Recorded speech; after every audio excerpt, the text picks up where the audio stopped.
Halo Sobat Uta dimanapun Anda berada, senang sekali kita bertemu lagi tentunya dalam program Uta Bicara, talk show-nya Uta 45 Jakarta, berbagi masalah terkini, meluaskan informasi dan temukan solusi. Hari ini kita akan membahas soal deklarasi yang banyak dilakukan oleh para akademisi dan juga perguruan tinggi menjelang adanya Pilpres 2024. Dan kita akan tanyakan hal tersebut kepada 3 narasumber kita hari ini. Saya perkenalkan terlebih dahulu, sudah hadir di sini Bapak Dr. Rudiono Darsono. Beliau selamat pagi Pak. Beliau adalah praktisi hukum dan pendidikan UTA 45 Jakarta. Kemudian yang selanjutnya ada Bapak Bambang Sulistomo. Beliau adalah Ketua Yayasan Perguruan Tinggi 17 Agustus. Selamat pagi Pak. Merdeka. Oke. Kemudian untuk selanjutnya ada Bapak Rajes Kana PhD. Beliau adalah Rektor UTA 45 Jakarta. Gimana kabarnya hari ini Pak Rektor? Baik. Selamat pagi. Oke, hari ini kita akan bahas mengenai biasa Pak, yang ramai diperbincangkan di masyarakat, terutama akhir-akhir ini, menjelang Hamin berapa ini ya Pak? 1 minggu ya? 1 minggu sebelum Hamin 7 pas ya? Hamin 7 ya. Oh, tanggal 7 ya, ke-14 ya? Oke, H-7 hari ini ya. Banyak sekali Pak, para akademisi dan juga perguruan tinggi yang melakukan deklarasi. Mulai berjamuran ya? Mulai berjamuran, marak gitu ya Pak ya, mengkritisi Pak Jokowi. Nah, saya mau tahu nih pendapat dari Bapak-Bapak, mungkin dimulai dari Pak Rudi, seperti apa Pak? Deklarasi mengkritisi Pak Jokowi. Dalam hal apa nih kita mau kritisi Pak Jokowi nih? Pemerintahan. Pemerintahan. Saya rasa, kalau pandangan saya ya, kalau dalam pemerintahan yang kita kritik itu Pak Jokowi juga bukan cuma kurang tepat ya, tapi ya sangat tidak tepat juga. Karena kita dari akademisi itu sangat tahu ya siapa sih sebenarnya pemerintahan hari ini. Secara de jure dan de facto, Pak Jokowi secara konstitusi itu adalah presiden Indonesia, kepala negara, kepala pemerintahan. Ya.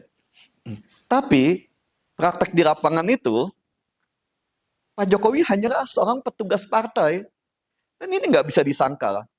Ya. Jadi pembagian pekerjaan tugas-tugas apa itu, kita di akademisi dan saya di praktisi hukum juga ya, itu kita sangat melihat, sangat nyata di sana ya, bagaimana kementerian-kementerian itu dikuasai oleh menteri-menteri yang punya bosnya itu. Ya, bosnya itu ya dari pimpinan partai yang mengirim dia. Dan Pak Jokowi sebagai seorang presiden, saya tekankan di sini ya, Pak Jokowi sebagai seorang presiden tidak bisa mengatur kementerian itu, tidak bisa masuk ke dalam kementerian itu, nggak diladenin. Dan ini kenyataan. Ya. Ini satu kenyataan yang sebenarnya pahit buat negara kita ya, buat bangsa kita. Seorang presiden itu tidak bisa masuk ke dalam satu kementerian untuk mengatur atau memperbaiki sistem yang ada di sana. Ya, jadi menterinya itu petugas partai juga. Dia punya bos sendiri. Ya, Pak Jokowi juga petugas partai. Jadi sebenarnya kalau kita bilang Pak Jokowi yang salah di pemerintahan ini, saya sebagai praktisi dan orang yang mengetahui kehidupan sehari-hari di kondisi pemerintahan hari ini ya sangat tidak tepat ya ke sana ya. Jadi deklarasi itu juga kita sebagai insan kampus itu bukan tugas pokok kita, bukan tupoksi kita untuk ikut ke dalam politik praktis ya, apalagi dalam mengecam atau membuat sebuah deklarasi yang menyudutkan seseorang untuk sebuah perbuatan yang belum tentu itu adalah tindakan dia gitu kan. Ya, saya rasa kalau di pandangan saya ya, tapi itu kan hak masing-masing. Ya, saya nggak mau ikut juga. Ya, oke, itu aja dari saya. Kalau menurut Pak Rudi nih, Pak Bambang, Pak Rajas, Pak Rudi mengatakan bahwasannya ini hal yang menarik ya, sangat menarik sekali. Kalau Pak kampus-kampus menyudutkan Pak Jokowi, mungkin kita harus lebih rasional lah ya, lebih rasional berpikir, lebih rasional melihat fakta di lapangan. Coba kalau saya tanya balik, dari semenjak Indonesia merdeka, presiden mana yang bekerja, benar-benar bekerja? hari ini dengan adanya keberadaan Pak Jokowi, rakyat banyak menikmati loh. Minimal dari sisi infrastruktur, nggak usah lihat yang mana-mana dulu. Bukan berarti saya mendukung Pak Jokowi, enggak. Tapi ini fakta yang benar-benar. Ya, Secara pribadi kita dukung nggak apa-apa. pribadi. Tapi sebagai institusi mendukung atau menolak itu ya Enggak. institusi itu nggak punya Ya. hak untuk apapun dalam bidang politis. Mulai dari zaman Bung Karno, berlanjut Pak Harto, berlanjut Pak Harto lakukan sedikit pembangunan, lanjut lagi Pak Habibie, Bu Mega, Pak SBY dan tapi sekarang kondisi banyak permasalahan yang diselesaikan di era ini. Ini fakta. Dan ini kacamata kita harus benar-benar rasional. Siapapun yang naik nanti no issue. Yang penting orang yang benar-benar niatnya untuk bangsa ini. Itu yang paling penting. Kampus kita tidak akan ikut cawe-cawe dan berbicara macam-macam, deklarasi dan sebagainya. Itu apa, kita benteng terakhir. Pendidikan itu benteng terakhir yang harus menjaga bangsa ini bersatu. Ingat, kenapa sih masing-masing kampus berjamur di saat pemilu? Dari kemarin ke kemana aja? Ini kan tanda tanya besar ini. Satu berbicara, ada apa? Apakah ada yang menggerakkan atau ada tekanan dan sebagainya? Ini yang harus kita buka semuanya. Ya. Kalau Pak Bambang, seperti apa Pak melihat hal ini? Ini menarik nih. Jarang ada perguruan tinggi yang sekaligus begitu banyak bikin pernyataannya. Ya. Jarang. Saya pernah kenal sama Presiden. Saya bicara ke satu media saya, Presiden itu Pak Yusuf Kala. Dan saya jelaskan bahwa memang saya selama ini kritik negara kita, kritik pengelolaan negara. Ya. Pemerintahan. Ya, kekuasaan. Saya kritik Pak Jokowi tahu. Ya. Jadi kalau saya lihat beberapa perguruan tinggi membuat kritikan, buat saya nggak masalah, biar aja. Toh tiap orang punya hak berbeda pendapat. Ya. Ya. Tiap orang punya hak berbeda pendapat, tiap orang punya hak untuk mengkritik. Sebab begini, pengelolaan negara itu kan bukan hanya di bidang eksekutif, ada legislatif dan yudikatif kan. Ya. Ya. Jadi kalau mengelola negara kita berpikir untuk menyalahkan satu kelompok atau golongan eksekutif aja, nggak bisa juga. Oke. Ada yudikatif dan legislatif, gitu kan. Tapi kita harus juga lihat bahwa memang keinginan kelompok-kelompok ini untuk berkuasa juga sah-sah aja. Masalahnya jangan sampai kekuasaan itu dicapai dengan cara-cara yang tidak jujur, yang curang. Oke. Gitu. Betul. Itu yang kita nggak mau. Kekuasaan dicapai dengan cara yang jujur dan curang. Oleh sebab itu begini, Pak Rudi ini bikin istilah nih, koruptokrasi. Ya. Jadi kalau orang bilang birokrasi atau ini koruptokrasi itu ada korupsi yang ada di eksekutif, legislatif, dan yudikatif. Ini udah mulai menyebar istilah ini, koruptokrasi. Jadi kita melihat bahwa ketidakbecusan ngurus negara ini semua nggak becus, terus aja kita harus ngomong bahasa anak muda lah, nggak becus lah ya. Artinya kita lihat sebab kita bilang bahwa demokrasi jalan, betul jalan, tapi korupsi juga jalan gitu ya. Ini kan bapak pasti ngomong demokrasi jalan, korupsi juga jalan, ketidakadilan jalan, praktek jual beli hukum juga jalan. Dan ini yang nggak boleh. Demokrasi ya saya sebetulnya lebih senang memakai istilah kedaulatan dalam pembukaan Undang-Undang 45 kan, maka terbentuklah negara dan bangsa Indonesia yang berdaulat berdasarkan Pancasila kan, ketuhanan. Jadi tanpa kedaulatan negara ini bisa melenceng kemana-mana. Tapi jangan pakai juga kedaulatan untuk jadi yang anarki. Ini kan kita sepakat kan, jangan sampai kedaulatan dipakai sehingga kita nggak punya pedoman. Kita punya pedoman, yaitu pembukaan Undang-Undang 45. Jadi saya kira kalau perguruan tinggi punya kemauan untuk politik silakan aja, tapi saya lebih cenderung mereka harus datang ke DPR lah, Tapi DPR-nya udah reses nih, udah nggak ada lagi. Jadi untuk mempertanggungjawabkan pendapatnya itu sehingga nanti DPR respon. Sebab kan perguruan tinggi dituduh partisan Ya. oleh juru bicara istana, dituduh skenario oleh si BKPM itu sama Luhut Binsar Panjaitan, dituduh skenario. Itu harus dijelaskan. Kalau nggak jelaskan, saya jadi bingung mana yang benar deh. Gitu sekali. Ya. Oke, Pak Rudi, gimana Pak melihat ini tadi? Pak Rudi tadi juga sempat mengatakan, jadi kalau mau mengkritik harus tepat sasaran. Pak Bambang juga bilang semuanya nggak becus. Jadi kalau misalkan perguruan tinggi punya hak untuk mengkritik, siapa yang harus dikritik? Gini ya, kalau kita mau mengkritik, yang tadi saya sampaikan, ya, situasi negara ini kan yang tadi di ini, ini kita satu kesatuan itu yang namanya trias koruptika. Ya, saya nggak mau sebut tuh trias politika. Tadi kan koruptokrasi ya. Ya ini kan trias koruptika yang ada di sini. Semuanya koruptor. Ya, semua ini kita dipimpin oleh koruptor-koruptor ini kan. Ya, ada legislatif, yudikatif, eksekutifnya juga di situ.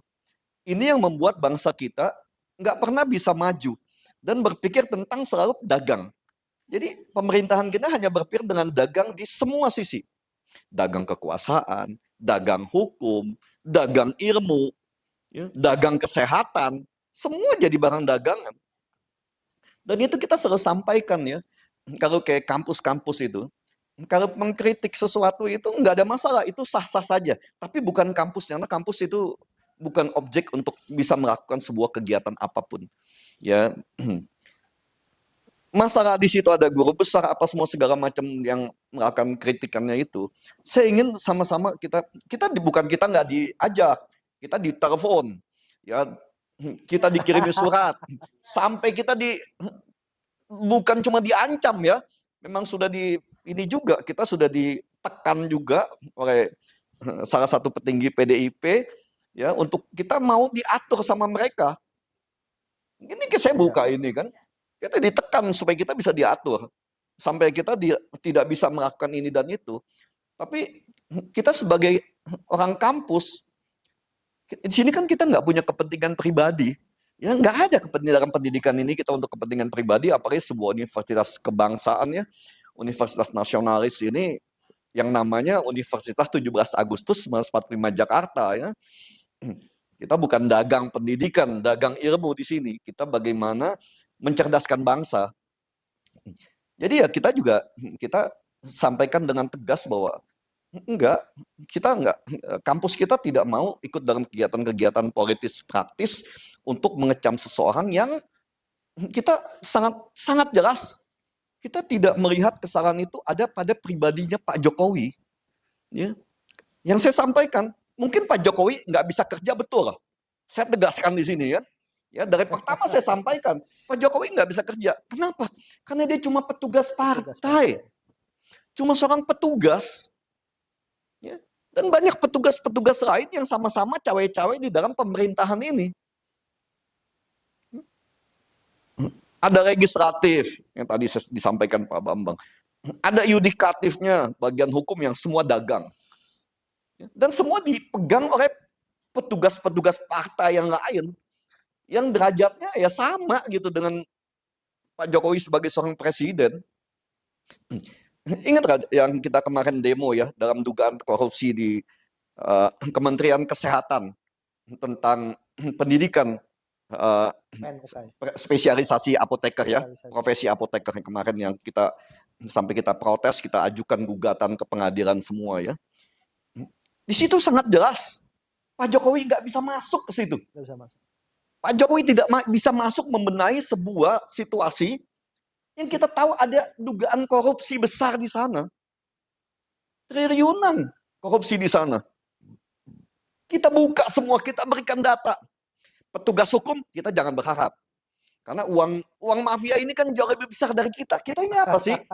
Kita ini orang pendidikan yang punya data yang sah, lengkap, dan akurat.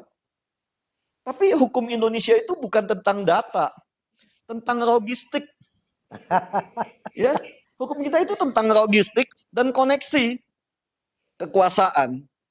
Tanpa itu, kita nggak usah bicara apa-apa tentang keadilan dan penegakan hukum deh. Itu bohong semua. Siapa Itu sponsor di belakangnya, Pak ya? iya, siapa backing dari oknum-oknum yang kita duga ada melakukan sebuah tindakan kotor ini, menjadi tindakan korupsi ini kan kita sangat tahu semua. Ya. Dan itu emang nggak bisa ditembus dengan sebuah sistem hukum yang memang sudah rusak di sini, udah amburadul ya. Jadi itu, kalau kita yang sangat dunia pendidikan itu sangat tahu. Dan korupsi itu juga banyak dilakukan oleh guru-guru besar. Coba kita lihat, pelaku korupsi itu semuanya orang terpelajar. Mulai dari profesor, doktor, semua koruptor dilakukan oleh mereka juga. Ya. Kadang-kadang kita dunia pendidikan ini malu. Ya, kita yang masih bersih di sini, masih murni, memang kita nggak punya kepentingan. Ya, saya sampaikan kita di sini tidak ada kepentingan kita cari uang di dunia pendidikan. Satu contoh deh ya, saya memegang kekuasaan ya sebagai orang nomor 1 di 17 Agustus itu sejak tahun 2010 ya. Ya, 2000. Tahun 2018 saya merasa sudah cukup lah ya pengabdian saya di dunia pendidikan ini kan. Kan ini kan kegiatan sosial bukan kegiatan bisnis di sini. Ya 2018 saya mengajukan pengunduran diri kepada pimpinan-pimpinan yayasan dan senat universitas. Ya. Dan dalam rapat itu pengunduran diri saya disetujui dan diangkatlah Pak Bambang Suristomo sebagai ketua yayasan yang baru kan. Ya. Ini kenyataan nih. Ya.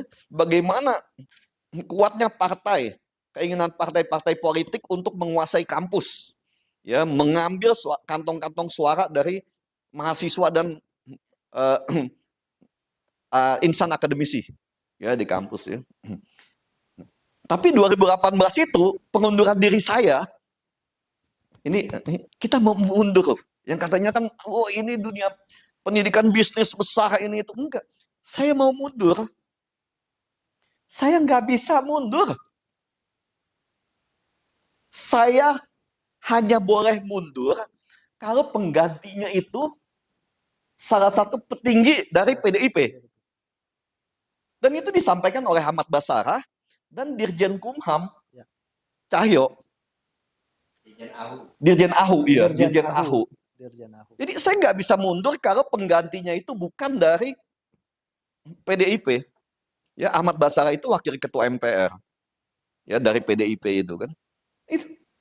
Jadi kalau di sini bisnis besar atau apa, kok saya mau mundur nggak bisa, nggak boleh kan? Nggak diproses. Surat-surat kita itu administrasi kita untuk pengajuan perubahan sebagai pimpinan yayasan itu nggak diproses kepada Pak Bambang itu nggak boleh. Dan mereka akan disampaikan dalam pertemuan di kediamannya Pak Bambang Susatyo ya. Ya, kita difasilitasi oleh Pak Bambang Susatyo, Ketua MPR, ya di kediamannya itu kan ketemu dengan si Ahmad Basarah itu. Kita hanya bisa dilayani perubahannya itu kalau pengganti saya adalah petinggi PDIP. Ya. Jadi itu yang ini kan. Dalam arti, ini kan swasta ini private.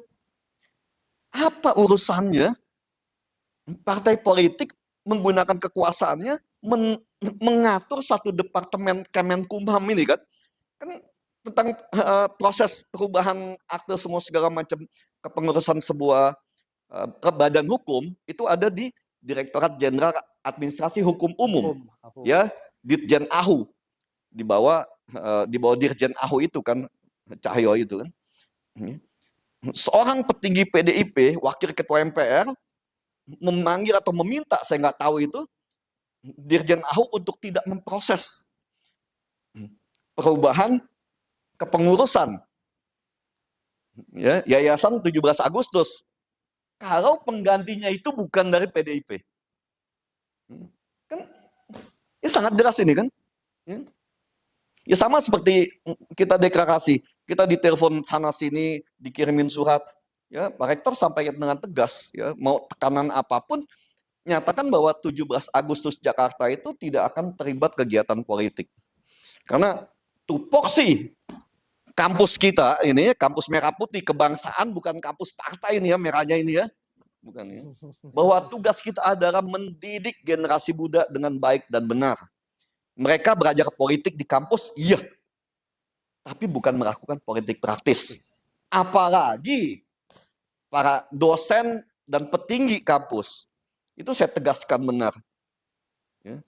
Gak boleh. Dan itu haram buat saya. Ya, kalau mereka mengadakan itu atas nama institusi kampus. Kalau mereka di luar kampus, itu hak masing-masing. Ya, silakan. Itu hak asasi, hak pribadi, tidak boleh satupun melarang itu. Tapi kalau di kampus mengatasnamakan kampus, kampus itu adalah sebuah institusi yang sangat-sangat mulia. Ya, tugas utamanya adalah mendidik dan menjaga masa depan bangsa ini, negara ini, NKRI.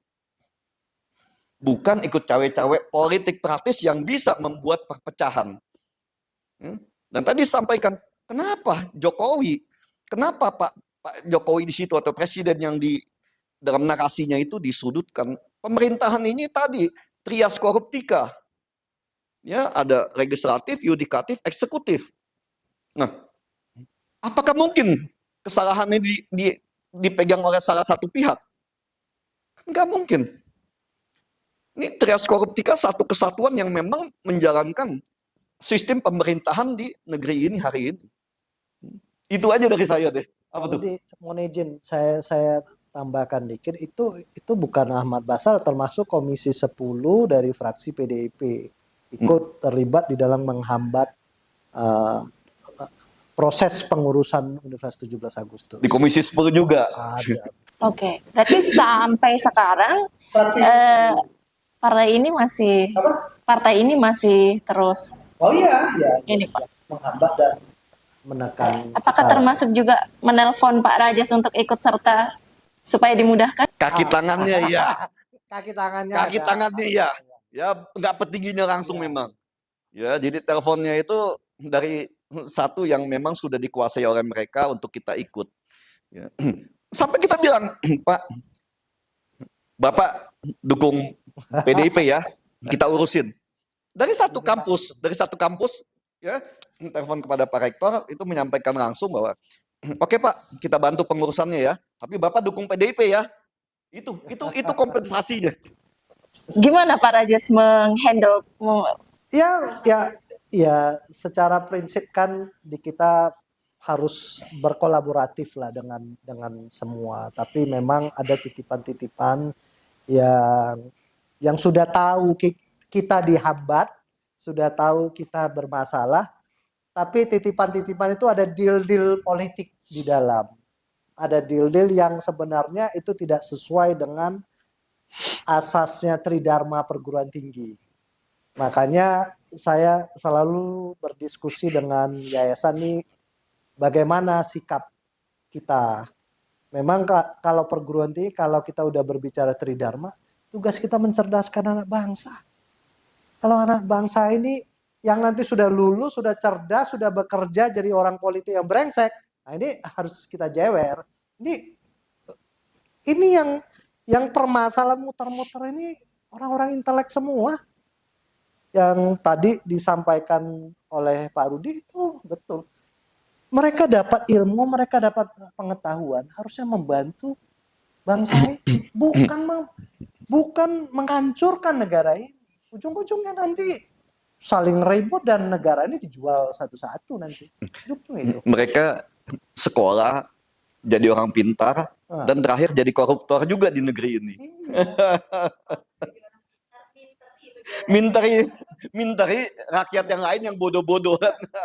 Dan Pak Rudi yang sangat fantastiknya kan negara punya APBN yang menyekolahkan mereka hebat-hebat semua kan, pendidikan luar dan sebagainya. Ujung-ujungnya sama ya, pada saat mereka meminta posisi di yayasan pada saat itu, dia pun juga ya di Pak Bambang Sulistomo sampaikan juga kan pada Pak Rektor itu bahwa Oh, mereka akan memberikan hibah A, bantuan B, oh ya, ya, ya. akreditasi menjadi unggul, Jadi segala macam dijanjikan. Pokoknya kita akan diangkat menjadi sebuah kampus yang spektakuler. Ya. Tapi di sini kita ingin sampaikan bahwa kampus bagus, kampus baik.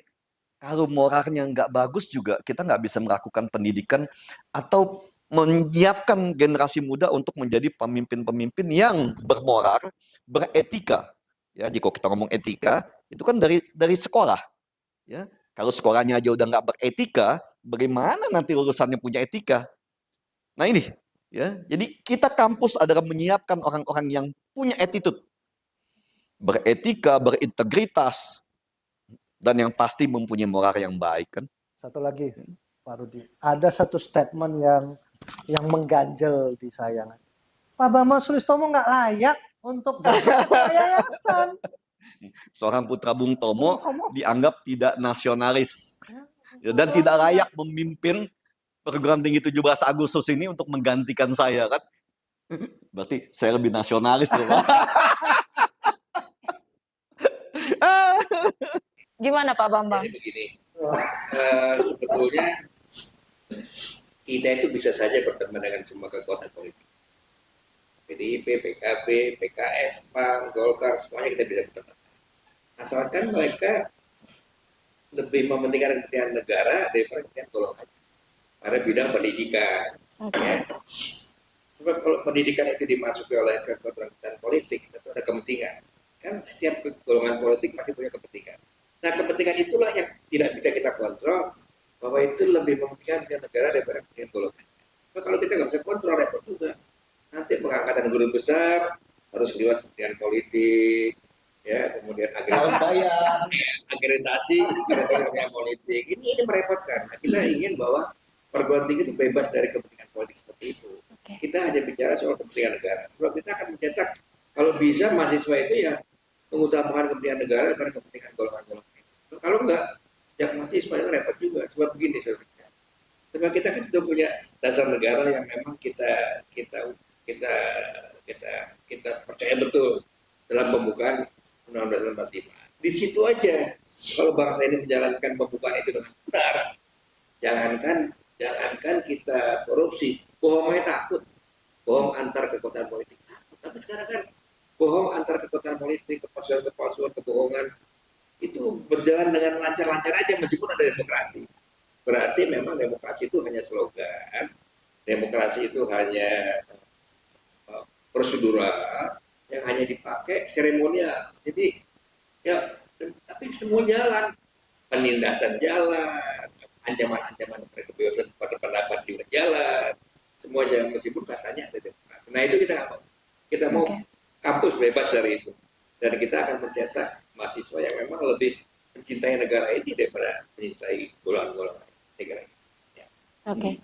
Jadi harap bagi UTA 45 menerima tawaran-tawaran menggiurkan. Tawaran apa? Tadi seperti yang Pak Rudi bilang, dimudahkan untuk akreditasi, pengurusan, segala macam, dana hibah. Itu hanya akan membuat kampus kita menjadi gini ya, tidak profesional dalam melakukan pendidikan kepada anak bangsa. Ya, yang disampaikan ya, kita ini enggak ya, saya Pak Bambang Sulistomo ini kita nggak cari uang di dunia pendidikan. Kita malah kita nombokin. Ya, di sini kan. Kita nggak cari uang di dunia pendidikan ini, enggak ya. Kita ini semuanya ya seperti Pak Rektor sampaikan tadi, enggak, ini bukan tupoksi kita untuk melakukan deal-deal politik untuk sebuah kekuasaan dari dunia pendidikan yang ada di sini. Tapi bagaimana kita bisa mendidik anak bangsa ke depan. Jadi kita nggak mau masuk ke politik. Ya. Kita nggak mau bermain politik di sana. Politik praktis. Politik praktis, enggak. Kita udah nggak, otak kita nanti nggak murni lagi nih. Kalau kita masuk politik, ujungnya kita pasti ingin mencari kekuasaan. Pokok utamanya adalah kekuasaan. Ya, baru kekayaan yang akan didapat dengan adanya kekuasaan itu sendiri kan. Mau itu jual beli kekuasaan kayak mau segala macam. Nah, itu pokoknya adalah bagaimana berkuasa. Dan politik itu akan menghalalkan segala cara untuk merusak atau menghancurkan orang lain demi kepentingan dia dan kelompoknya. Itu politik. Dan saya nggak mau masuk ke sana. Teman-teman di sini juga selalu kita sepakat, enggak lah, kita di dunia pendidikan kita mau cari hidup bahagia, ya, kaya, tapi kita nggak bahagia juga buat apa kan? Ya, udahlah, hidup jangan salah yang penting, ya jangan bikin salah lah. Oke. Baik, perguruan tinggi lain bikin deklarasi untuk mengkritik pemerintahan Jokowi. Kita bikin deklarasi untuk tidak terlibat politik praktis. Bisa dimulai dari Pak Rajes, mungkin Pak? Oh, deklarasi. Kita deklarasinya bukan mengkritik pemerintahan Jokowi, tapi kita deklarasikan bahwa kita tidak terlibat politik praktis. Setuju, Pak? Setuju. Jadi sebagai perguruan tinggi kita harus menjaga sesuai dengan tupoksi kita. Tujuan kita apa? Tujuan kita itu sangat mulia, mencerdaskan anak bangsa. Kita fokus benar-benar kita bina anak-anak ini untuk menjadi penerus bangsa ini. Karena goal perjalanan bangsa Indonesia sangat besar. Kalau kita lihat dari sejarah, kita bangsa yang besar. Mari kita bangun bangsa ini dengan satu cita-cita yang murni dan mulia untuk menjadi bangsa, kalau dikatakan untuk 100 tahun Indonesia emas, itu benar-benar emas loh. Jangan campur yang lain. Ini bahaya ini. Ya, saya ingin bangsa kita ini menjadi bangsa besar dan di-respect oleh seluruh bangsa di dunia. Terima kasih. Terima kasih Pak Rajes. Pak Bambang, Ya, silakan Pak.